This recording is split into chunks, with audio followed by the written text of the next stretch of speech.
Good morning to all. Good morning to all కేవా family members అండి. నా పేరు సునంద. నేను హైదరాబాద్ నుంచి జూమ్ చేస్తున్నాను.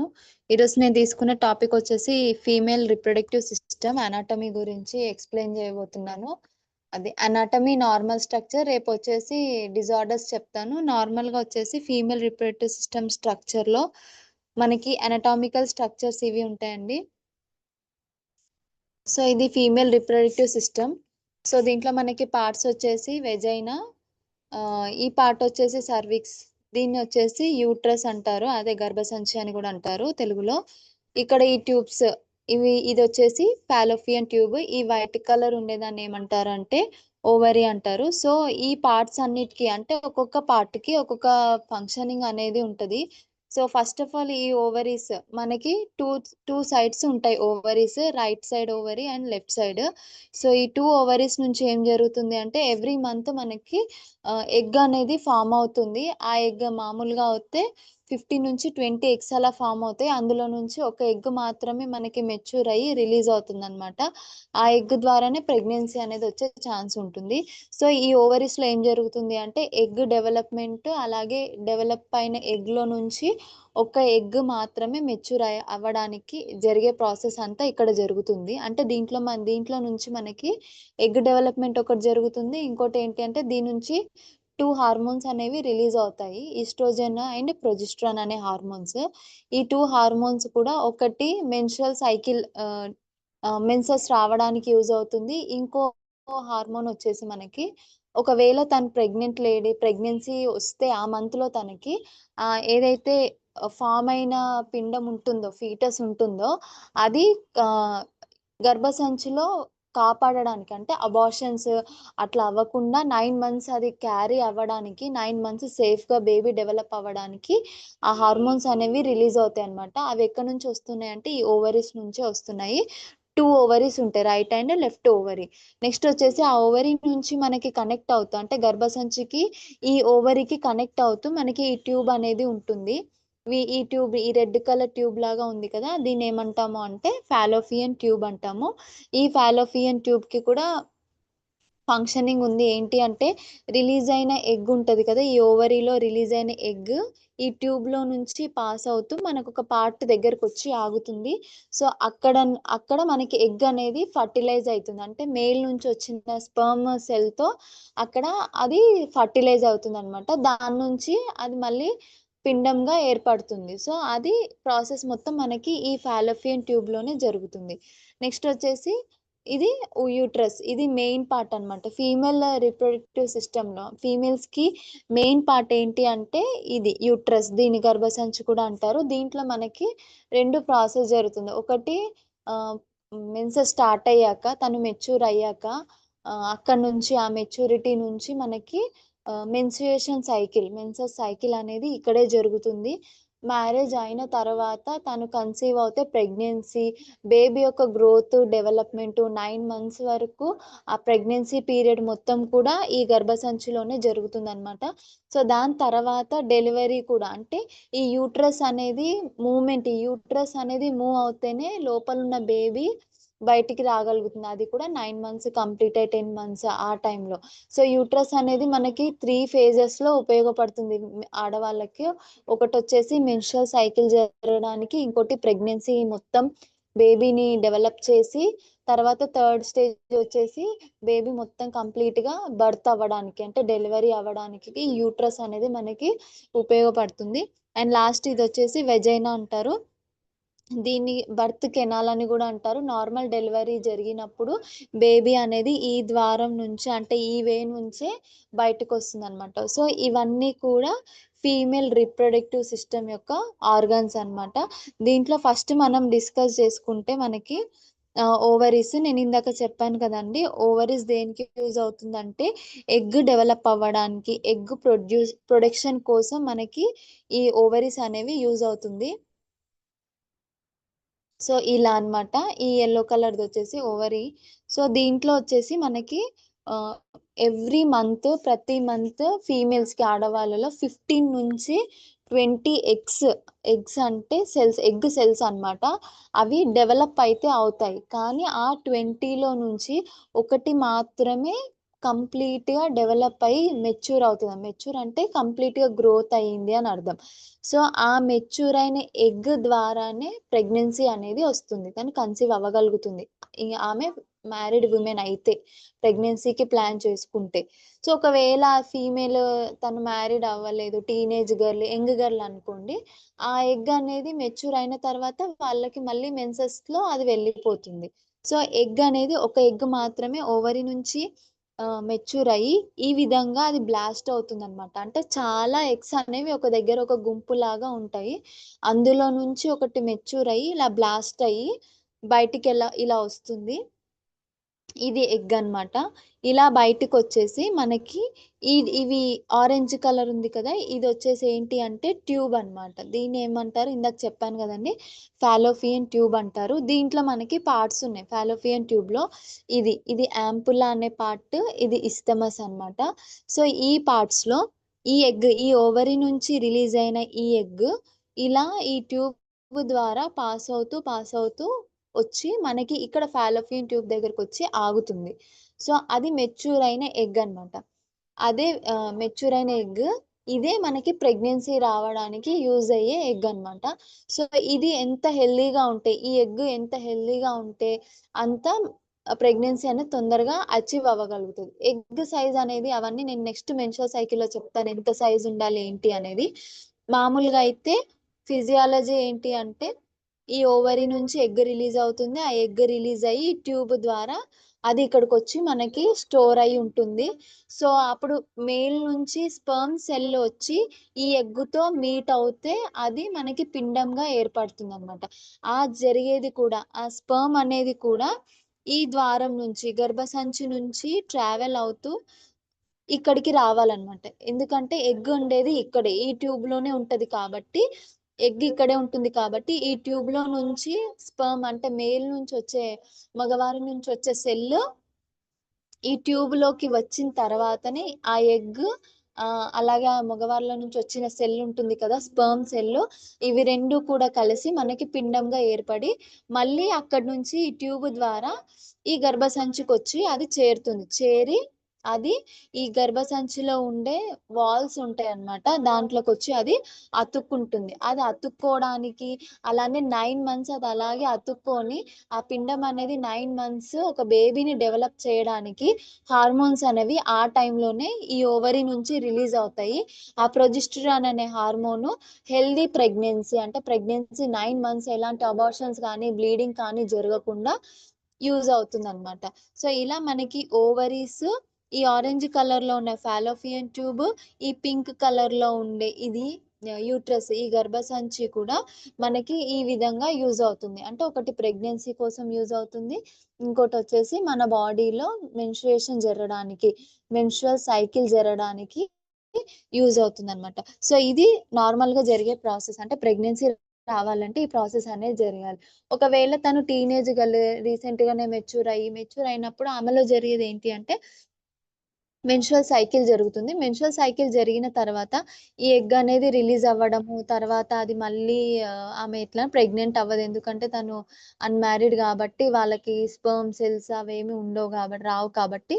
సో, అదనేది నార్మల్‌గానే మెన్సెస్ నెక్స్ట్ మంత్ మెన్సెన్స్‌లో అది మళ్ళీ వెళ్ళిపోతుందనమాట. సో, ఇది నార్మల్‌గా ఒక ఫీమేల్‌కి ప్రెగ్నెన్సీ అచీవ్ అవ్వాలి అంటే ఈ ప్రాసెసే జరుగుతుంది. ఈ ఓవరీలో ఎగ్ రిలీజ్ అవుతుంది. అందులో నుంచి ట్యూబ్‌లోకొచ్చి ఎగ్ అనేది స్టోర్ అవుతుంది. అంటే ఆగుతుంది. దాని తర్వాత నుంచి గర్భసంచి ద్వారా వాళ్ళకి మేల్ యొక్క స్పెర్మ్ సెల్ రావడం. అక్కడి నుంచి ఆ ఎగ్ సెల్, స్పెర్మ్ సెల్ 2 కలవడం. దాని తర్వాత నుంచి ఒక పిండం అనేది ఏర్పడుతుంది. అది మళ్ళీ ఈ ట్యూబ్‌లో ఉండదు. ఈ ట్యూబ్‌లో ఎందుకు ఉండదు అంటే 9 మంత్స్ ఇది పెరగడానికి ప్లేస్ అనేది ఉండదు. సో, ఖచ్చితంగా అదెక్కడ రావాలి, మళ్ళీ ఇక్కడ గర్భసంచిలోకే రావాలనమాట.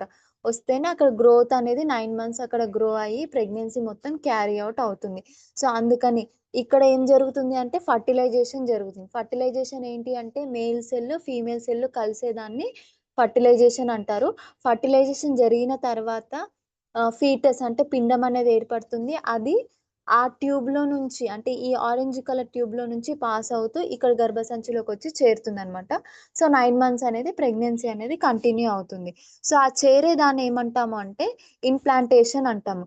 సో, ఇక్కడ ఈ ఓవరీలో నుంచి ఎగ్ బయటికి రావాలన్నా, వచ్చిన ఎగ్ స్పెర్మ్ సెల్‌తో కలిసి ఫర్టిలైజేషన్ జరగాలన్నా, ఫర్టిలైజేషన్ జరిగిన తర్వాత మళ్ళా గర్భసంచికొచ్చి ఇక్కడ ఇంప్లాంటేషన్ జరగాలన్నా కూడా ఫీమేల్ రిప్రొడక్టివ్ సిస్టమ్‌లో అంటే ఆడవాళ్ళలో హార్మోన్స్ అనేవి చాలా ఇంపార్టెంట్ అన్నమాట. హార్మోన్స్ అనేవి ఇంబాలెన్స్ అయితే ఈ ప్రాసెస్ ఏవి జరగవు. అందుకే చాలా మందికి ఇప్పుడు చూస్తున్న జనరేషన్‌లో హార్మోన్స్ ఇంబాలెన్స్ ఉండడం వల్ల ఇన్‌ఫర్టిలిటీ ప్రాబ్లమ్స్ అనేవి ఒస్తాయి. సో, రేపు టాపిక్ నేను డిస్కస్ చేస్తాను ఇన్‌ఫర్టిలిటీ గురించి. సో, ఇక్కడ నేను నార్మల్‌గా ఫిజియాలజీ చెప్పాను. అంటే అనటామీ ఎలా ఉంటుంది? ఎలా వర్క్ అవుతుంది? ఏది మనకి ఎలా యూజ్ అవుతుంది అని. సో, నెక్స్ట్ వచ్చేసి మెన్స్ట్రుయల్ సైకిల్ గురించి. సో, మెన్స్ట్రుయల్ సైకిల్ వచ్చేసి మనకి అందరికీ తెలిసిందే. మెన్స్ట్రుయల్ సైకిల్ ఎవ్రీ మంత్ మనకి స్టార్ట్ అవుతదనమాట. సో, మెన్స్ట్రుయల్ సైకిల్‌లో మనకి ఫేజెస్ ఉంటాయి. సో, ఫస్ట్ మంత్ చూసుకుంటే మన 30 డేస్, 28 డేస్ అనేది సైకిల్ అనేది ఉంటుందనమాట. 28 డేస్‌లో ఎగ్జాంపుల్ ఫస్ట్ 5 డేస్ ఈ 28 డేస్‌లో ఫస్ట్ 5 డేస్‌ని ఏమంటాము అంటే మెన్స్ట్రుయేషన్ అంటాం. మెన్స్ట్రుయేషన్ అంటే ఏంటి అంటే వాళ్ళకి మెన్సెస్ అనేది స్టార్ట్ అయింది. సో, ఎగ్జాంపుల్ ఫస్ట్ 5 డేస్ వాళ్ళకి పీరియడ్స్ వచ్చాయి. పీరియడ్స్ వచ్చిన తర్వాత ఏ రోజైతే పీరియడ్ ఎండ్ అవుతుందో ఆ నెక్స్ట్ డే నుంచి మళ్ళీ గర్భసంచిలో మళ్ళీ సైకిల్ అనేది స్టార్ట్ అయింది. సైకిల్ అంటే ఏంటి అంటే ఒక ఎండ్ పాయింట్ అనేది ఉండదనమాట. కంటిన్యూయస్ ప్రాసెస్ లాగా జరుగుతుంది. సో, ఎందుకు మెన్స్ట్రుయల్ సైకిల్ అనేది ఫీమేల్ బాడీలో జరుగుతుంది అంటే ఆహ్, ఇట్ విల్ ప్రిపేర్ అంటే ప్రెగ్నెన్సీ కోసం అంటే వాళ్ళు మెచ్యూర్ అయినప్పటి నుంచి వాళ్ళు ప్రెగ్నెన్సీ వచ్చే వరకు వాళ్ళ బాడీలో అంటే గర్భసంచిని ఏం చేస్తుందంటే ఎవ్రీ మంత్ ప్రిపేర్ చేస్తుందనమాట. అంటే ఆ బ్లడ్ ఏదైతే ఉందో ఆ బ్లడ్‌నంతా తీసేస్తూ అంటే అది వేస్ట్ అనమాట. అది బ్లడ్ అంతా వెళ్ళడం వల్ల ఆ గర్భసంచి ఏదైతే ఉంటుందో అది స్ట్రాంగ్ అవుతుంది. ప్రెగ్నెన్సీకి అది ప్రిపేర్ అవుతుందనమాట. సో, ఈ టైంలోనే అంటే వాళ్ళకి మెన్స్ట్రుయేషన్ జరిగే ఆ మంత్‌లోనే ఎగ్ డెవలప్ అవ్వడము, ఎగ్ రిలీజ్ అవ్వడము ఇవన్నీ ప్రాసెస్ అన్నీ కూడా జరుగుతాయి. వన్స్ ఒక ఫీమేల్ మెచ్యూర్ అయ్యింది అంటే వాళ్ళలో మెన్స్ట్రుయేషన్ జరుగుతుంది. అంటే మెన్సెస్, పీరియడ్స్ వస్తాయి. ఎగ్ కూడా డెవలప్ అవుతది. కాకపోతే వాళ్ళు అన్‌మ్యారీడ్ కాబట్టి ఆ ఎగ్ నెక్స్ట్ మంత్ మెన్సెస్ ద్వారా బయటికెళ్ళిపోతుంది. ఒకవేళ తను మ్యారీడ్ ఉండి ప్రెగ్నెన్సీకి ప్లాన్ చేసుకుంటే సో, ఆ ఎగ్ అనేది ఆహ్, ఫర్టిలైజ్ అయ్యి అంటే మేల్ సెల్‌తో కలిసి ఫర్టిలైజ్ అయ్యి అది ప్రెగ్నెన్సీగా కన్వర్ట్ అవుతుందనమాట. ఇన్‌కేస్ అది ఫర్టిలైజ్ అవ్వలేదు అంటే మెయిల్ సెల్‌తో అది కలవలేదు అంటే నెక్స్ట్ పీరియడ్‌లో అది మనకి ఎగ్ అనేది షెడ్ ఆఫ్ అయ్యి ఎళ్ళిపోతుందనమాట. సో, మెన్స్ట్రుయేషన్ సైకిల్ తీసుకుంటే మనకి మామూలు నార్మల్ సైకిల్ వచ్చేసి 28 డేస్ నుంచి 35 డేస్ వరకు కూడా నార్మలే అనమాట. ఒకప్పుడేంటి అంటే 30 డేస్ వరకు నార్మల్ తీసుకున్నారు. కానీ ఇప్పుడు ఉండే లైఫ్ స్టైల్ చేంజెస్ వల్ల, హార్మోన్స్ చేంజెస్ వల్ల కొంతమందికి 35 డేస్ వరకు కూడా స్టిల్ ఇట్స్ నార్మల్‌గానే కన్సిడర్ చేస్తారనమాట. సో, ఎవ్రీ 35 డేస్‌కి కూడా కొంతమందికి మెన్సెస్ ఒస్తది. కొంతమందికి కరెక్ట్ మంత్‌కి 28 డేస్‌కి సైకిల్ అనేది ఉంటుంది. సో, ఈ సైకిల్‌ని మనం 28 డేస్‌ని ఎలా డివైడ్ చేసుకోవచ్చు అంటే, ఫస్ట్ 5 డేస్ వచ్చేసి వాళ్ళకి పీరియడ్ ఉన్న డేస్ అనమాట. ఫస్ట్ 5 డేస్ పీరియడ్ అయ్యే డేసెస్ అయితే, సిక్స్త్ డే నుంచి మనకి ఈ 14థ్ డే వరకు, సిక్స్త్ డే నుంచి 14థ్ డే వరకు ఉండే ఫేస్‌ని ఏమంటాము అంటే ఫాలిక్యులర్ ఫేస్ అంటాము. ఫాలిక్యులర్ ఫేస్ అంటే ఏంటి అంటే ఎగ్ డెవలప్ అయ్యే ఫేసెస్ అన్నమాట. ఇందాక నేను చెప్పినా గదా! 15-20 ఎగ్స్ అనేవి ప్రతి మంత్‌లో మనకి డెవలప్ అవుతాయి. మెచ్యూర్ అవ్వవు. జస్ట్ గ్రోత్ అయితే అయితాయి. డెవలప్‌మెంట్ అయితే అవుతుంది. సో, దాంట్లో నుంచి ఒకటి మాత్రమే మెచ్యూర్ అవుతుంది. ఆ ఒకటి కూడా మెచ్యూర్ అవ్వాలంటే ఫస్ట్ మనకి 20 ఎగ్స్ ఫార్మ్ అవ్వడం ఇంపార్టెంట్ అన్నమాట. ఈ 20 ఎగ్స్ ఫార్మ్ అవ్వడానికి తీసుకునే టైం ఎప్పుడు అంటే, ఆ ఫీమేల్‌కి పీరియడ్ అయిన నెక్స్ట్ డే నుంచి అంటే పీరియడ్స్ అన్నీ కంప్లీట్ అయిపోతాయి గదా! 5 డేస్‌కి. కొంతమందికి 5 డేస్‌కి అయిపోతాయి. కొంతమందికి 3 డేస్‌కి, కొంతమంది 7 డేస్‌కి. అలా ఎప్పుడైతే వాళ్ళకి పీరియడ్ అయిపోతుందో ఆ మంత్, అయిపోయిన నెక్స్ట్ డే నుంచి ఆహ్ 14థ్ డే వరకు ఆ టైంలో వాళ్ళకి 15 నుంచి దాదాపు ఒక 20 ఎగ్స్ అనేవి డెవలప్ అవ్వడం స్టార్ట్ అవుతుంది. దాని తర్వాత ఒకటి మాత్రమే మెచ్యూర్ అవుతుందనమాట. మిగతావన్నీ కూడా అది షెడ్ ఆఫ్ అయిపోతాయి. అంటే టిష్యూ లాగా ఫార్మ్ అయిపోయి అవి వెళ్ళిపోతాయనమాట. సో, దాంట్లో నుంచి ఒక ఎగ్ మాత్రమే రిలీజ్ అవుతుంది. రిలీజ్ అయ్యే టైం ఎప్పుడు అంటే ఈ టైం. అంటే 14 డేస్ వరకు ఏం జరుగుతుంది అంటే 20 ఎగ్స్ ఫార్మ్ అవ్వడం స్టార్ట్ అవుతుంది. 20 ఎగ్స్ ఫార్మ్ అయిన తర్వాత ఒకటి మెచ్యూర్ అవుతుంది. మెచ్యూర్ అయ్యింది రిలీజ్ అయ్యే టైం ఎప్పుడు అంటే ఈ 15 నుంచి 19 డేస్ లోపు. ఇక్కడ ఇగోండి ఇలా ఎగ్ అనేది రిలీజ్ అవుతూ ఎలా ఇక్కడ నుంచి అంటే ఈ వైట్ కలర్ బాల్ లాగా రౌండ్ గా ఉండేది ఏంటి అంటే ఓవరీ. అక్కడ నుంచి అది పాస్ అవుతూ ఎక్కడికి వచ్చిందంటే ఈ ట్యూబ్ అన్నమాట. ఇలా సి షేప్ లో ఉండేది ఏంటి అంటే ట్యూబ్. అక్కడికి వచ్చి ఎగ్ అనేది ఆగింది చూడండి. సో ఆ ఎగ్ అక్కడ వెయిట్ చేస్తుంది. సో ఆ టైంలో అక్కడ నుంచి మేల్ స్పర్మ్ సెల్ అనేది వచ్చింది అంటే ప్రెగ్నెన్సీ వస్తుంది. లేదు అంటే అది నెక్స్ట్ 20 డేస్ నుంచి మళ్ళీ 28 డేస్ వరకు తీసుకునే ఫేజ్ ని ఏమంటాము అంటే లూటియల్ ఫేజ్ అంటాం. దీంట్లో మనకి ఎలాంటి చేంజెస్ ఏమీ రావు. నెక్స్ట్ ఒకవేళ తను ప్రెగ్నెంట్ అయ్యింది అంటే ఆ హార్మోన్ ఏం చేస్తుంది అంటే ఆ బేబీని డెవలప్ అవ్వడానికి హెల్ప్ చేస్తుంది. వాళ్ళకి పీరియడ్స్ రావు ఇంకా. ఒకవేళ తనకు ప్రెగ్నెన్సీ వచ్చింది అంటే నెక్స్ట్ ఇంకా పీరియడ్స్ రావు. లేదు తను ప్రెగ్నెన్సీ రాలేదు, కన్సీవ్ అవ్వలేదు, తను అన్‌మ్యారీడ్ గర్ల్ అనుకోండి. ఈ ఫేజ్‌లోకి ఎంటర్ అవుతది. ఆ ఫేజ్‌ని ఏమంటారు అంటే లూటియల్ ఫేజ్ అంటారు. ఈ ఫేజ్‌లో ఏం జరుగుతుందంటే ఎట్లాగో ఎగ్ అనేది రిలీజ్ అవుతుంది. 14థ్ డేకొచ్చి ట్యూబ్‌లో వచ్చి ఆగింది మనకి. సో, దాని తర్వాత అది మేల్ సెల్ ఏమి రాలేదు కాబట్టి నెక్స్ట్ అది ఏ ఫేజ్‌లోకి ఎంటర్ అవుతుంది అంటే ఈ లూటియల్ ఫేజ్‌లోకి ఎంటర్ అవుతుంది. ఈ లూటియల్ ఫేజ్‌లో ఏం చేంజెస్ ఏం జరగవు. హార్మోన్స్ అనేవి రిలీజ్ అవుతాయి. నెక్స్ట్ మెన్స్ట్రుయేషన్ వస్తుంది. మళ్ళీ వాళ్ళకి నెక్స్ట్ మంత్ మళ్ళీ పీరియడ్ అనేది స్టార్ట్ అవుతుందన్నమాట. సో, నెక్స్ట్ పీరియడ్ వచ్చేలోపు వాళ్ళల్లో ఏం ప్రాసెస్ జరగాలి నార్మల్‌గా ఒక ఫీమేల్‌లో ఒక పీరియడ్ నుంచి ఇంకో పీరియడ్‌కి మధ్యలో ఏం జరగాలి అంటే 15-20 ఎగ్స్ అనేవి రిలీజ్ అవ్వాలి. ఒకటి మెచ్యూర్ అవ్వాలి. ఆ మెచ్యూర్ అయినది ఓవరీస్‌లో నుంచి బయటికి రావాలి. అంటే ఈ వైట్ కలర్ ఓవరీలో నుంచి అది బయటికి రావడం కూడా ఇంపార్టెంటే. బయటికొచ్చి ఈ గర్భసంచి ద్వారా పీరియడ్ బ్లడ్‌తో అది బయటికొచ్చేసేయాలి. ఇది నార్మల్‌గా ఒక పీరియడ్ నుంచి నెక్స్ట్ మంత్ పీరియడ్ వచ్చే వరకు అన్‌మ్యారీడ్ గర్ల్స్‌కి గానీ, ప్రెగ్నెన్సీ ప్లాన్ చేయని వాళ్ళకి కానీ నార్మల్‌గా జరగాల్సిన ఫంక్షన్ అన్నమాట. సో, దీంట్లో ఏది జరగకపోయినా ఆమెకి ప్రెగ్నెన్సీ రావడంలో ఇబ్బందులు ఉంటాయి. ప్రాబ్లమ్స్ ఉంటాయన్నమాట. దేంట్లో అంటే ఎగ్స్ సరిగ్గా ఫార్మ్ అవ్వకపోయినా, ఆ ఒక్క ఎగ్ మెచ్యూర్ అవ్వాలని చెప్పాను కదా! ఆ ఎగ్ అనేది మెచ్యూర్ అవ్వకపోయినా, మెచ్యూర్ అయ్యి అది రిలీజ్ అయ్యి మళ్ళీ బయటికి రావాలి. మళ్ళీ అది ఓవరీలో ఉంటే కూడా మనకి యూజ్ ఉండదు. అది ఖచ్చితంగా ఆ ట్యూబ్‌లోకి రావాలన్నమాట. అది ఆ ట్యూబ్‌లోకి వచ్చేటప్పుడు దాని సైజ్ ఎంతుండాలి అంటే, ఖచ్చితంగా దాని సైజు మనకి 18-24 ఉండాలి. ఆ సైజే గుడ్ సైజు. మంచి సైజ్ అన్నమాట. ఆ సైజులో ఎగ్ ఉంటేనే ఆమెకి ప్రెగ్నెన్సీ వస్తుంది. లేదు అంటే రాదు. 15 ఉన్నా, 16 ఉన్నా మళ్ళీ ఎక్కువున్న ప్రాబ్లమే. 25, 28, 30 అలా ఓవర్‌గా గ్రోత్ ఉన్నా కూడా అది మనకి పనికిరాదు. అండ్ అలాగని 15, 12, 10 ఆ సైజ్‌లో ఉన్న ఎగ్ రిలీజ్ అయినా కూడా వేస్టే అన్నమాట. ఎందుకంటే దాంతో ప్రెగ్నెన్సీ రావడం చాలా చాలా కష్టం కాదు. అసలు ప్రెగ్నెన్సీయే రాదు.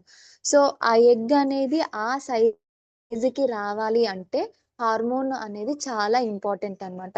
ఈ హార్మోన్స్ అనేవి మనకి ఎక్కడి నుంచి రిలీజ్ అవుతాయంటే ఒకటి థైరాయిడ్ నుంచి వస్తుంది. థైరాయిడ్ గ్లాండ్ అన్నమాట. గ్రంథి నుంచి వస్తుంది. సో, అందుకే కొంతమందికి థైరాయిడ్ ప్రాబ్లమ్ ఉన్న వాళ్ళకి ప్రెగ్నెన్సీ రావడం కష్టమవుతుంది. ఎందుకు అంటే థైరాయిడ్ గ్లాండు థైరాయిడ్ గ్రంథి అనేది డైరెక్ట్ గాని, ఇండైరెక్ట్‌లీ గాని ఫీమేల్స్‌లో ఆడవాళ్ళలో ఈ ఎగ్ రిలీజ్ అయ్యే ప్రాసెస్‌లో గాని, ఎగ్ బాగా సైజ్‌కి డెవలప్ అయ్యే ప్రాసెస్‌లో గాని ఇన్వాల్వ్ అవుతుంది కాబట్టి కొంచెం రిలేటెడ్‌గా ఉంటుందన్నమాట. అందుకే థైరాయిడ్ ప్రాబ్లమ్ ఉన్నవాళ్ళు ప్రెగ్నెన్సీ ప్లాన్ చేసుకునేటప్పుడు అవి నార్మల్‌గా మనం మెయింటైన్ చేస్తూ ప్రెగ్నెన్సీ ప్లాన్ చేసుకుంటే వాళ్ళకి ప్రెగ్నెన్సీ అనేది తొందరగా అచీవ్ అవుతారు. లేదు అంటే వాళ్ళకి కొన్ని ప్రాబ్లమ్స్ ఉంటాయి. కొంతమందికి కన్సీవ్ అవుతారు కానీ అబార్షన్స్ అవుతాయి. రీజన్ ఏంటి అంటే హార్మోన్స్ అనేవి సరిగ్గా లేకపోవడం వల్ల. అందుకే హార్మోన్ ఇంబాలెన్స్ ఉండడం వల్లనే కొంతమందికి ప్రెగ్నెన్సీ రాకపోవడం, వచ్చినా అది నిలబడకపోవడం అనేది రీజన్ ఉంటదనమాట. సో, ఇది మెన్స్ట్రుయల్ సైకిల్ నార్మల్‌గా జరిగేదనమాట. సో, దీంట్లో మనకి ఫాలిక్యులర్ ఫేజ్ అంటే ఎగ్ డెవలప్ అయ్యే ఫేజ్. ఇది ఓవ్యులేషన్ ఫేజ్ అంటే డెవలప్ అయిన ఎగ్ రిలీజ్ అయ్యి ట్యూబ్‌లోకి ఎంటర్ అయ్యే ఫేజ్ ఓవ్యులేషన్ ఫేజ్. ఇది 14థ్ ఏ డే నుంచి జరుగుతుందంటే 15-19 డేస్ లోపు జరుగుతుంది. అంటే ఎవరైతే ప్రెగ్నెన్సీకి ప్లాన్ చేసుకుంటారో వాళ్ళు పీరియడ్ అయిపోయిన తర్వాత నుంచి కాలిక్యులేట్ చేసుకొని 14థ్ డే, 15థ్ డే, 16థ్ డే అయితే వాళ్ళకి ప్రెగ్నెన్సీ అనేది ఖచ్చితంగా అచీవ్ అయ్యే ఛాన్స్ ఉంటది. అది కూడా ఎగ్ సైజ్ కూడా ఇంపార్టెంట్ అన్నమాట. ఎగ్ సైజ్ కూడా 80-24 ఎగ్ సైజ్‌తో ఉండి అది బయటికి రిలీజ్ అయితే వాళ్ళకి ఈజీగా ప్రెగ్నెన్సీ అనేది అచీవ్ అవుతారనమాట.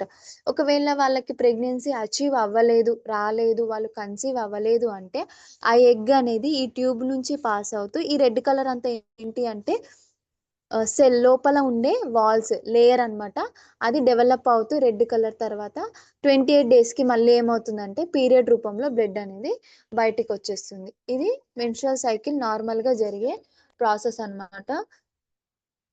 సో, దీంట్లో మనకి 28 డేస్ నుంచి 35 డేస్ వరకు సైకిల్ అనేది నార్మల్‌గా జరుగుతుంది. సో, నెక్స్ట్ టాపిక్ వచ్చేసి ఒక ఎగ్ గురించి చెప్పాలి అంటే సో, ఇది సైకిల్. సో, ఫస్ట్ 5 డేస్ మనకి మెన్స్ట్రుయల్ పీరియడ్. ఈ ఇవొచ్చేసి 6-12 డేస్ వరకు వచ్చేసి మనకి ఫాలిక్యులర్ ఫేజ్. పింక్ కలర్ వచ్చేసి ఓవ్యులేషన్ ఫేజ్. ఈ ఫేజ్‌లోనే మనకి ప్రెగ్నెన్సీ అచీవ్ అవుతుంది. ఈ ఫేజ్‌లో మనకి ప్రెగ్నెన్సీ అచీవ్ అవ్వలేదు అంటే ఈ లూటియల్ ఫేజ్‌లోకెళ్తది. ఇది రెస్టింగ్ ఫేజ్ అన్నమాట. దీంట్లో ఎలాంటి చేంజెస్ ఏమి జరగదు. జస్ట్ చేంజెస్ జరిగిన దాన్ని నెక్స్ట్ 5 డేస్‌కి అంటే నెక్స్ట్ పీరియడ్ సైకిల్‌కి వెయిట్ చేసి తర్వాత బ్లడ్ ఫార్మ్‌లో మనకి అది మొత్తం కూడా ఎగ్జిట్ అవుతుందన్నమాట. సో, ఓవ్యులేషన్ సంగతికొస్తే ఓవ్యులేషన్ అంటే ఏంది అంటే ఎగ్ అనేది రిలీజ్ అవ్వడం. సో, ఎగ్స్ ఎన్ని ఉంటాయి అంటే ఒక ఫీమేల్ బాడీలో ఒక ఫీమేల్‌కి తను ఆ ఫీమేల్ ప్రె వాళ్ళ మదరు కడుపులో ఉన్నప్పుడు ఆ బేబీ లైఫ్‌లో ఎన్ని మిలియన్ ఎగ్స్ ఉంటాయంటే 6 మిలియన్స్ ఆఫ్ ఎగ్స్ అనేవి ఉంటాయి. పుట్టినప్పుడు అవి ఒక 1 మిలియన్ ఎగ్స్‌కి చేంజ్ అయిపోతాయన్నమాట. 6 మిలియన్ నుంచి 1 మిలియన్ కౌంట్‌కి తగ్గుతుంది. తర్వాత ఆమె ఎప్పుడైతే మెచ్యూర్ అవుతుందో అది 1 మిలియన్ నుంచి మనకి 3,00,000కి వస్తుందన్నమాట. ఎవ్రీ మంత్ ఈ 3,00,000లో నుంచి మనకి సెల్స్ అనేవి డెవలప్ అంటే పుట్టుకతోనే మనకి ఎగ్ సెల్స్ అనేవి స్టోర్ అయ్యి ఉంటాయి. మంత్‌కి ఒక 20 అలా ఏమవుతుందంటే డెవలప్ అవుతూ దాంట్లో నుంచి ఒకటి మెచ్యూర్ అవుతూ రిలీజ్ అవ్వడం స్టార్ట్ అవుతుంది. అందుకే ఏజ్ ఇంక్రీజ్ అయ్యే కొద్దీ ఎగ్ సెల్స్ కూడా తగ్గిపోతూ ఉంటాయి. అందుకే ఒక ఏజ్ వచ్చేసరికి ప్రెగ్నెన్సీ అనేది రాదు. ఎందుకంటే ఎగ్ సెల్స్ అనేవి కూడా మంచి ఎగ్ సెల్స్ అనేవి కూడా వాళ్ళ మంచి ఏజ్ పీరియడ్‌లోనే అంటే నార్మల్‌గా ఎప్పుడు మెచ్యూర్ అయినప్పటి నుంచి వాళ్ళకి ఒక 25, 26, 27, 28, 29 ఇయర్స్ ఈ ఏజ్‌లో అనేది ఎగ్ అనేది చాలా క్వాలిటీ ఎగ్ మంచి ఎగ్ క్వాలిటీ అనేది ఉంటది కాబట్టి వాళ్ళకి తొందరగా ప్రెగ్నెన్సీ అచీవ్ అవుతది. ఇంకా 35+ వచ్చేసరికి ఏమవుతుంది అంటే, ఎగ్ క్వాలిటీ తగ్గిపోతుంది. ఎగ్ కౌంట్ తగ్గిపోతుంది. ఎగ్ మెచ్యూర్ అయ్యే సైజ్ కూడా తగ్గిపోతుంది. అందుకే ఏజ్ ఎక్కువగా ఉండే వాళ్ళలో ప్రెగ్నెన్సీ రావడం కష్టం అంటారు. రీజన్ ఏంటి అంటే, ఏజ్ ఇంక్రీజ్ అయ్యే కొద్దీ మెన్స్ట్రుయల్ సైకిల్స్ జరిగే కొద్దీ ప్రతి సైకిల్‌లో ఎగ్స్ అనేవి పోవడం స్టార్ట్ అవుతూ ఉంటదనమాట. సో, అందుకని కరెక్ట్ పీరియడ్‌లోనే ప్రెగ్నెన్సీ అనేది ప్లాన్ చేసుకుంటే హెల్తీ బేబీ ఉంటుంది. హెల్తీ ప్రెగ్నెన్సీ అనేది ఉంటుంది. అబార్షన్స్ అవ్వకుండా ఉంటుంది. హెల్తీ డెలివరీ కూడా హెల్తీగా జరగడానికి మనకి కరెక్ట్ ఏజ్‌లోనే మనం ప్లాన్ జేసుకోవాలనమాట. ఇన్‌కేస్ అలా ప్లాన్ జేసుకోకపోతే మనకి వీటి వల్ల అంటే ఏవైతే ఫ్యాక్టర్స్ చెప్పినా గదా! ఇందాక. ఆ ఎగ్ సైజ్ అనేది సరిగ్గా లేకపోవడం, ఎగ్ క్వాలిటీ లేకపోవడం, ఎగ్ మెచ్యూర్ అవ్వకపోయినా వేస్టే. అలా మెచ్యూర్ అవ్వకుండా అలానే ఉండిపోయి ఏం ప్రాబ్లమ్ వస్తుందంటే పీసీఓడీ అనే ప్రాబ్లమ్ అనేది వస్తుంది. అవన్నీ కూడా డిజార్డర్స్. సో, ఈ పీసీఓడీ రావడం గానీ, ఎగ్ క్వాలిటీ సరిగ్గా లేకపోవడం గానీ, లేకపోతే మెన్స్ట్రుయేషన్ సైకిల్ సరిగ్గా లేకపోవడము, ఇవన్నిటికి రీజన్ ఏంటి అంటే ముఖ్యంగా మెయిన్ రీజన్ వచ్చేసి hormones imbalance. So, hormone imbalance ఉండడం వల్ల సో ఈ ప్రాబ్లమ్స్ అనేవి వస్తాయి. సో మెయిన్ గైనకాలజికల్ ప్రాబ్లం ఏంటి అంటే ఒకటి ఫైబ్రాయిడ్స్. సో ఈ కండిషన్స్ అన్ని రేపు మళ్ళీ డిస్కస్ చేసుకుందాము. సో ఫైబ్రాయిడ్స్ కానీ, ఓవరీస్లో సిస్ట్ ఉండడం కానీ, పీసీఓడి ప్రాబ్లమ్, ఇన్ఫర్టిలిటీ అంటే ప్రెగ్నెన్సీ అవ్వలేకపోవడం, ఇన్ఫర్టిలిటీ ప్రాబ్లము, కొంతమందికి క్యాన్సర్స్ వస్తాయి, గర్భసంచి క్యాన్సర్ కానీ, సర్వైకల్ క్యాన్సర్స్ కానీ. సో ఎండోమెట్రోసిస్ అంటే గర్భసంచి లోపల ఇన్ఫెక్షన్స్. సో ఇవన్నీ కూడా ఫీమేల్స్ లో కనిపించే ప్రాబ్లమ్స్ అన్నమాట. దీనికి చాలా రీజన్స్ ఉంటాయి. దేని వల్ల మనకి రావచ్చు, ఏంటి దానికి ఏ ఎలాంటి సిమ్టమ్స్ ఉంటే మనకి ఏం ప్రాబ్లమ్ ఐడెంటిఫై చేస్తాము అనేది రేపటి క్లాస్ లో డిస్కస్ చేసుకున్నాము. సో ఇదండి ఈరోజు topic. Just anatomy normal structure మాత్రమే చెప్పాను. రేపు అబ్నార్మాలిటీస్ డిస్కస్ చేసుకుందాము. థ్యాంక్ యూ అండి. ఓకే మేడం, చాలా ఎక్సలెంట్గా చెప్పారు. ఓకే లీడర్స్, మీకు ఏమన్నా సందేహాలు ఉంటే అడగండి, మేడం క్లారిఫై చేస్తుంది. Good morning madam. Good morning madam. నా పేరు రవికుమార్ మేడం. మేడం చెప్పండి ఇక్కడ సార్. మేడం ఇక్కడ మామూలుగా మనం ఆపరేషన్ అయిపోయినాక 30, 45 ఇయర్స్ 40 ఇయర్స్ మధ్యలో ఉన్నటువంటి వాళ్ళకు గర్భసంచి వాపు అనేది కానీ, గర్భసంచిలో బుడ్డలు ఉన్నాయనేటి సందర్భాలు కానీ, వైట్ డిశ్చార్జ్ అనేటువంటిది అవుట్ అంటూ ఉంటారు కదా. మరి దానికి రీజన్ ఏంటి మేడం? ఎట్లా దానివల్ల ఏంటి ప్రాబ్లము, మనకి ఏ విధంగా వస్తుంది అది? దాని గురించి ఒకసారి ఎక్స్ప్లెయిన్ చేయండి మేడం.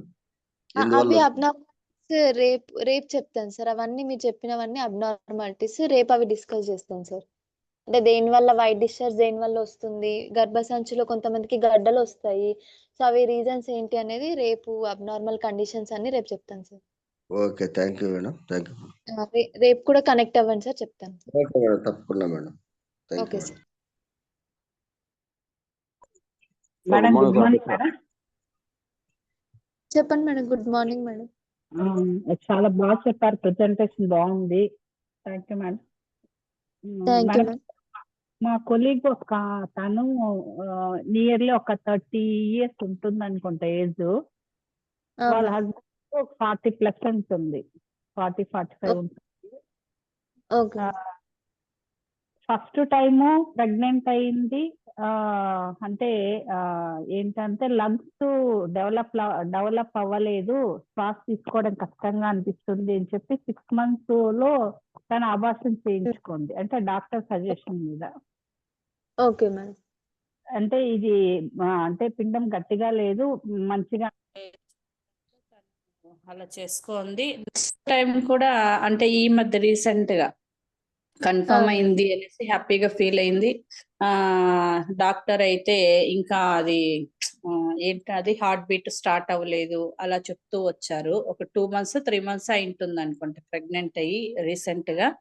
మళ్ళీ డాక్టర్ దగ్గర అంటే తనకు బ్లీడింగ్ లాగా లైట్ గా లేయర్ లాగా రావడము అలా జరిగింది. డాక్టర్ దగ్గరికి వెళ్తే ఇలా చెప్పారనమాట, ఇష్యూ ఉంది అనేసి. తర్వాత మళ్ళీ అబార్షన్ చేసుకోంది. కానీ నేను చెప్పాను మేడం తనకు ఏమైనా ప్రోడక్ట్స్ గురించి కానీ, హెల్త్ తనకు ఎలా అంటే సఫిషియెంట్ గా అనిపించడం లేదు అనేసి చెప్పాను నేను. దీనికి ఏమైనా సజెస్ట్ చేస్తారంటారా? అంటే థైరాయిడ్ ఏమన్నా ఉందా మేడం తనకి? Thyroid problems madam, thyroid problem ఏం లేదు, అన్ని బాగున్నాయి. ఓకే. ఏం అంటే మన ప్రాబ్లం మెడిసిన్స్ కాకపోతే వాళ్ళు అల్లోపతిని ఎక్కువ నమ్ముతారనమాట. ఓకే.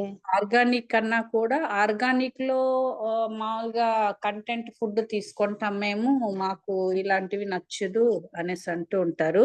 కానీ ఆర్గానిక్ మీద కన్నా అలోపతి మీద ఇంట్రెస్ట్ ఉంది,